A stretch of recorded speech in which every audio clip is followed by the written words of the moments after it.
recently have gotten agreement on the health department as to what would be required for the plant to do it. We're now in a position, and since they have now, given us an agreement on the conceptual design, we're now moving forward to do the design work and the permitting that will be required in order to do the actual construction.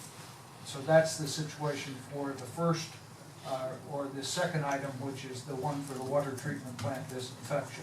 And just as a clarification, is the health department and the state really increased the requirements for disinfection purposes, essentially from a factor of 100 to 1 as far as safety to a factor of 10,000 to 1.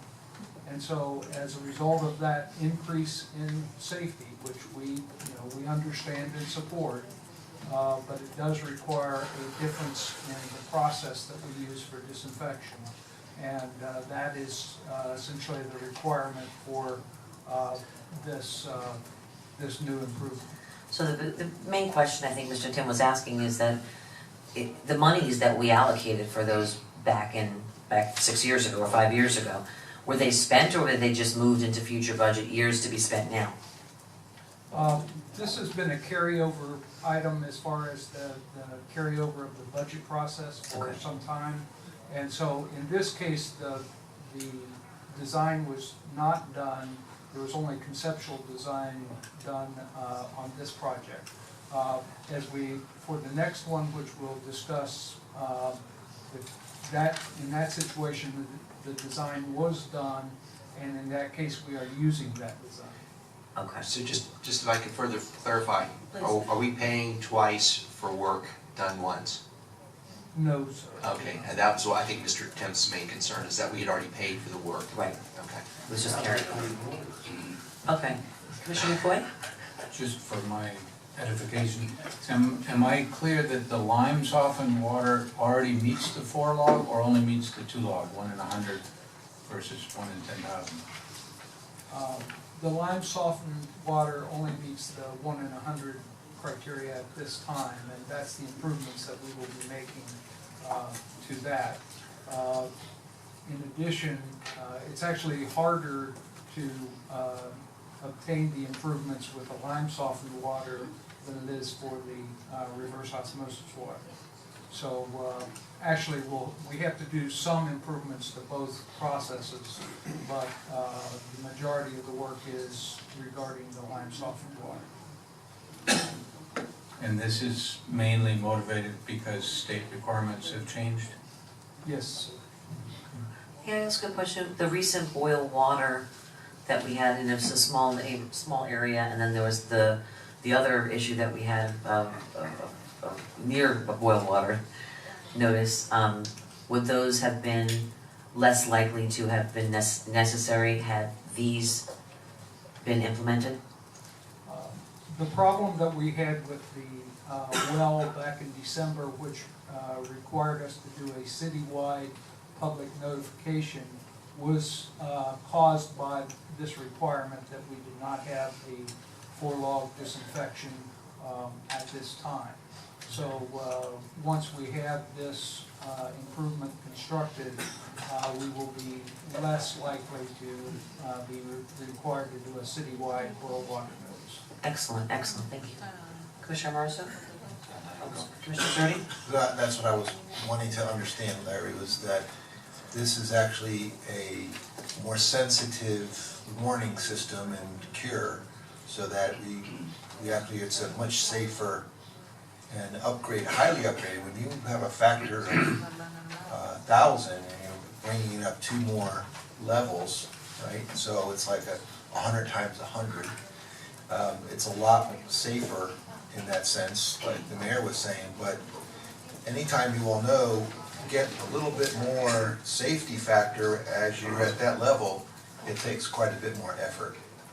And so this is something, again, that's put in place because we've had these issues as wells in different parts of other municipalities have been contaminated more, and saltwater intrusion and everything. So this is something that just gets put in place. We really don't have any choice about this. So think it's a good thing too. Commissioner Rosso? When did the state actually, the first studies were done in '08, when did the state actually change their, Commissioner, I believe the draft requirements were put into place in 2010, and then they gradually were, put into effect by the health department to the point where now the health department is implementing these fully in terms of their requirements. and just for the record, you're new, so I thank you for identifying these issues and moving it forward, because obviously it's been a couple of years. And, is it a mandatory thing now that,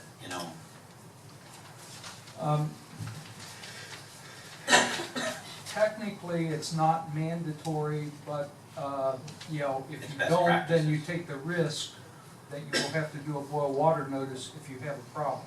Okay. So while it's not technically mandatory, it's just good business sense that you would move forward in this direction. Okay, thank you. Commissioner McFoy? The boil water notice was for E. coli, if I remember right, is that not correct, the December one?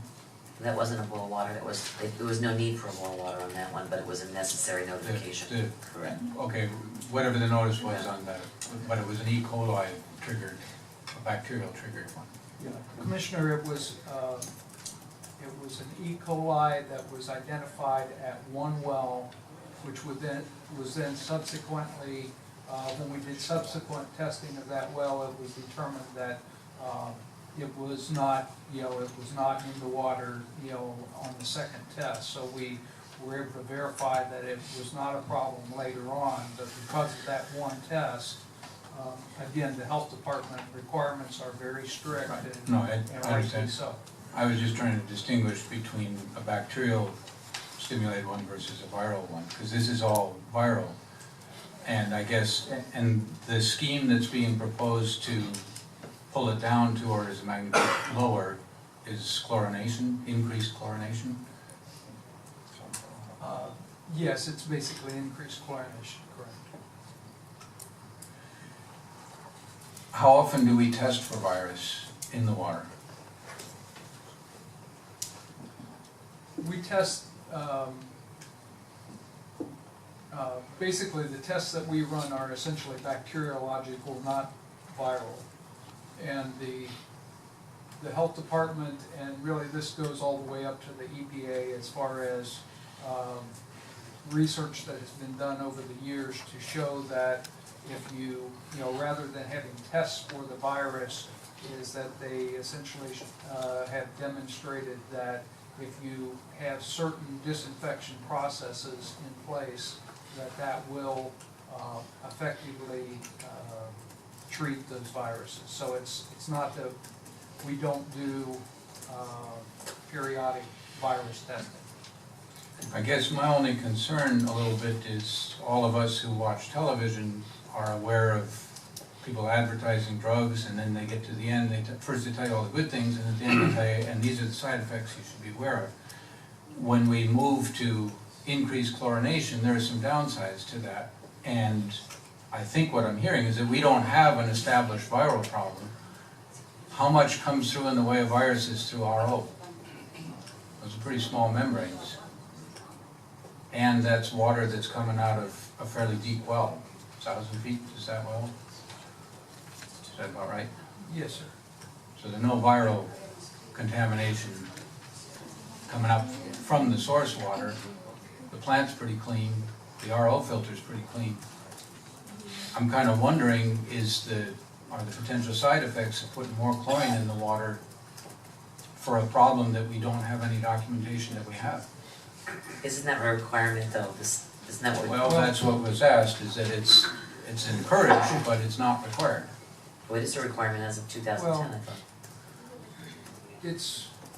It's a requirement that we either have this in place or we take the risk of doing boil water notices. If the water system was fed only by a reverse osmosis plant, that might be a little different situation. But since it's a combined, lime softening water and reverse osmosis water, then we have to treat it, in this way. And when we say increased disinfection or increased chlorine, it doesn't mean that the levels of chlorine will go up. It just means that we have to hold the chlorine in contact with the water for a longer period of time.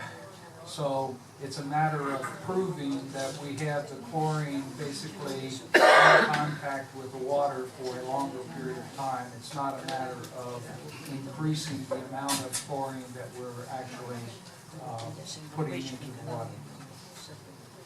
Commissioner Rosa? I'm good. We've got a motion on the floor in a second. All those in favor? Aye. Aye. All those opposed? Nay. Motion carries 4-1. Item 12C, agreement with Mont Bruce and Associates for permitting, bidding, construction phase services and the rehabilitation of regional force main air release valves. I know we've covered a lot of that, so. Second. Second. Public comment? All those in favor? Aye. All those opposed? Motion carries unanimously. Thank you, Larry. Larry is new.